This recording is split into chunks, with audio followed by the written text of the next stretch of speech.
So the Highlanders get the job done over the Reds, 36 points to 31. This was a pretty darn good game. There's going to be, there's going to have to be a pretty big effort put in with the remaining 6 games to top this one in terms of just the kind of excitement, skills, the kind of, not knowing which way the game was going to go. Because on paper, the bookies had this one, and every pundit, all of us on Super Brew, for the most part, not everybody, had the Reds pretty much going in and getting a hiding. Very young team, having the bye in the first round, still to get rid of that rust, going to the Highlanders where they're traditionally so strong at home. And the Highlanders had a really great start last week. The Reds were supposed to get done like dinner, but they hung on pretty much into those last few minutes and were just not able to squeak a victory, but they weren't that far away. Tries to Thompson, who didn't last the whole game. He went off after about 20 minutes. Frizzell, who was immense, got 2. Ben Smith got 1, and Dylan Hunt got 1 to secure the victory for the Highlanders. For the Reds, and it's encouraging that it wasn't only their forwards that scored tries, it was the mixture of forwards and backs. Fiawaisatia, Sarovi, Roda, and Fotuaika on his debut got a try.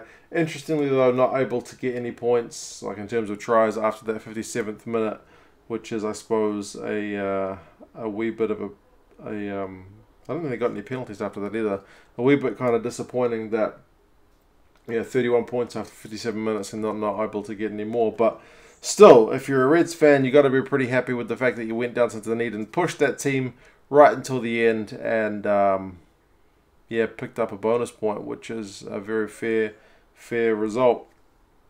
Interestingly, the Reds took the lead early in this one. They kicked the penalty, but then the Highlanders got that try to Thompson early, and it looked like that was going to be it.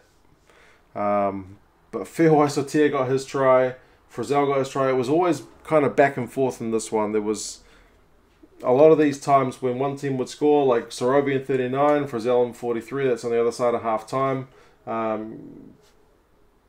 Rodder 49.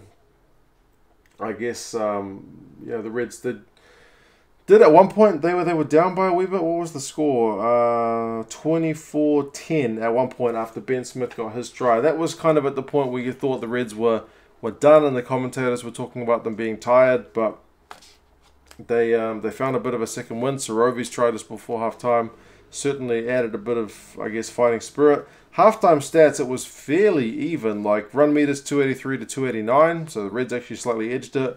Possession and territory 52 and 57% to the Highlanders, so especially territory-wise they were in the right end, but possession not that much in it. Interestingly though, the tackling in the first half wasn't the best. The Highlanders were at 71%, which for them is pretty atrocious, but the Reds did one better with 67%, so neither side was tackling all that well, and the penalties were well against the Reds, 6-1. But by full time, that had shifted. The Highlanders managed to get the run meters well in their favour, 557 to 435. Possession territory again kind of went the Highlanders' way, 58 and 60 in their favour for possession and territory.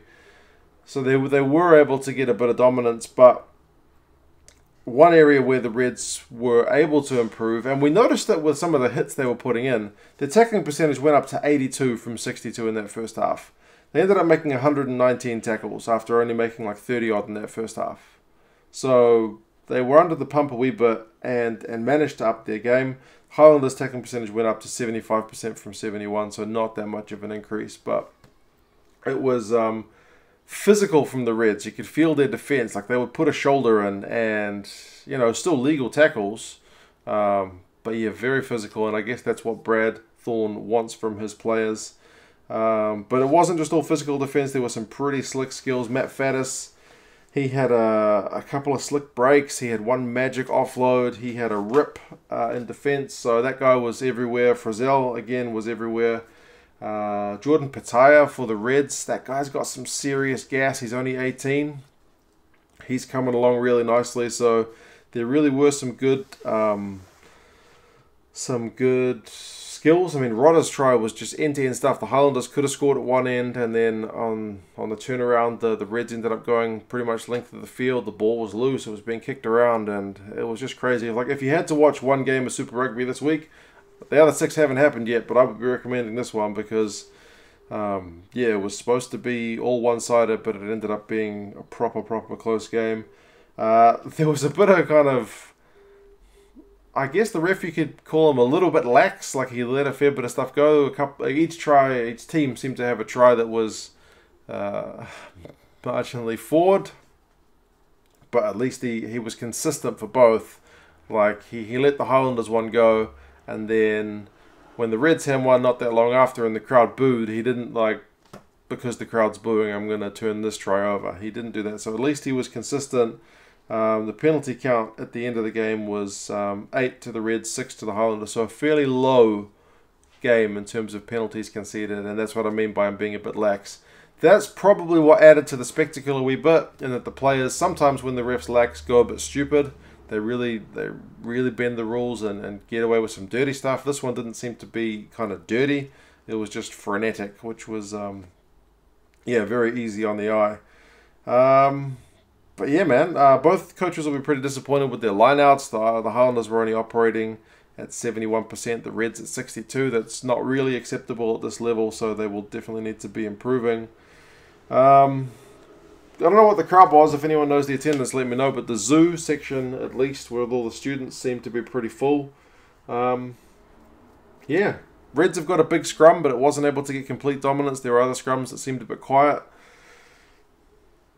Highlanders get the win, Reds get the respect. You guys let me know what you thought of the game, kind of key players and key moments. The ref, how did you think he went? But yeah, I thought it was a really good game. You guys let me know your thoughts, and I'll talk to you again soon. See you later.